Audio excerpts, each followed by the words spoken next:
Hi, ನನ್ನ ಹೆಸರು doctor Vivek Belattu. ನಾನು senior consultant medical oncologist, precision oncology clinic, Vijayanagara, ಬ್ಯಾಂಗ್ಳೂರಿನಲ್ಲಿ. ನಾನಿವತ್ತು ಬಿಲಿಯರಿ ಟ್ರ್ಯಾಕ್ ಕ್ಯಾನ್ಸರ್ಸ್ ಅಂತ ಹೇಳಿದರೆ ಗಾಲ್ ಬ್ಲಾಡರ್, ನಮ್ಮ ದೇಹದಲ್ಲಿ ಗಾಲ್ ಬ್ಲಾಡರ್ ಅಂತ ಇರುತ್ತಲ್ಲ, ಅದರ ಸುತ್ತಮುತ್ತಲಿನ ಕ್ಯಾನ್ಸರ್ ಬಗ್ಗೆ ನಾನು ಮಾತಾಡ್ತೇನೆ. ಸೊ ಇತ್ತೀಚಿನ ದಿನಗಳಲ್ಲಿ ನಾವು ಈ ಗಾಲ್ ಬ್ಲಾಡರ್ ಕ್ಯಾನ್ಸರ್ ಮತ್ತು ಕೊಲಾಂಜಿಯೋಕಾರ್ಸಿನೋಮಾ ಅನ್ನುವ ಕಂಡೀಷನ್ಸಲ್ಲಿ ನಾವು ಸುಮಾರು ಅದರ ಇನ್ಕ್ರೀಸ್ ಇನ್ಸಿಡೆನ್ಸ್ ಅಂದರೆ ತುಂಬ ಜಾಸ್ತಿ ಆಗ್ತಾ ಇರೋದಂಥದ್ದನ್ನು ನಾವು ನೋಡ್ತಾ ಇದ್ದೇವೆ.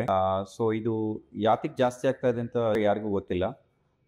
ಮುಂಚೆ ಇದು ಉತ್ತರ ಪ್ರದೇಶ, ವೆಸ್ಟ್ ಬೆಂಗಾಲ್ ಮತ್ತು ಬಿಹಾರ್ ರಾಜ್ಯಗಳ ಸುತ್ತಮುತ್ತ ಕಾಣಿಸ್ತಾ ಇತ್ತು. ಬಟ್ ಇತ್ತೀಚಿನ ದಿನಗಳಲ್ಲಿ ನಾವು ಇದನ್ನ ದಕ್ಷಿಣ ಭಾರತದಲ್ಲೂ ಕೂಡ ನಾವು ಜಾಸ್ತಿಯಾಗಿ ನೋಡ್ತಾ ಇದ್ದೀವಿ. ಸೊ ಇದರ ಗುಣಲಕ್ಷಣಗಳು ಹೇಗಿರುತ್ತೆ ಅಂತ ಹೇಳಿದ್ರೆ, ಈ ಕ್ಯಾನ್ಸರ್ನ ಗುಣಲಕ್ಷಣಗಳು ಜಾಂಡೀಸ್ ಅಥವಾ ಕಾಮಾಲೆ ರೋಗ ಆಗುವಂಥದ್ದು, ಮತ್ತು ವಾಮಿಟಿಂಗ್ ಆಗ್ಬೋದು, ಮತ್ತು ಮೋಷನ್ಸು ಬಿಳಿಯ ಬಣ್ಣದ್ದಾಗಿರುತ್ತೆ, ಹೊಟ್ಟೆ ನೋವು ಆಗ್ಬೋದು.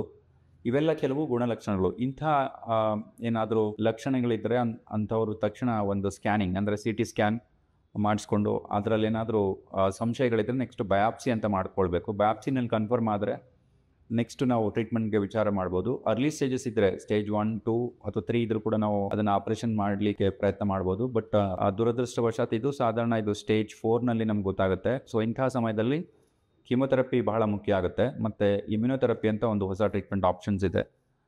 ಅದಲ್ಲದೆ ಟಾರ್ಗೆಟೆಡ್ ಥೆರಪಿ ಅಂತ ನಾವು ಇತ್ತೀಚಿನ ದಿನಗಳಲ್ಲಿ ಬಹಳವಾಗಿ ಈ ಕಂಡೀಷನ್ಸ್ನಲ್ಲಿ ಯೂಸ್ ಮಾಡ್ತಾ ಇದ್ದೀವಿ. ಸೊ ಇದೆಲ್ಲವನ್ನು ನಾವು ಉಪಯೋಗಿಸ್ಕೊಂಡಾಗ ರೋಗಿಗಳು ಮುಂಚೆ ಏನು 6-8 ತಿಂಗಳು ಬದುಕ್ತಿದ್ದವರು ಸ್ಟೇಜ್ 4ನಲ್ಲಿ ಈಗ 2 ವರ್ಷ ಕೂಡ ದಾಟ್ತಾ ಇದ್ದಾರೆ. ಹಾಗಾಗಿ ಇದರ ಬಗ್ಗೆ ಮಾಹಿತಿ ಬಹಳ ಮುಖ್ಯ.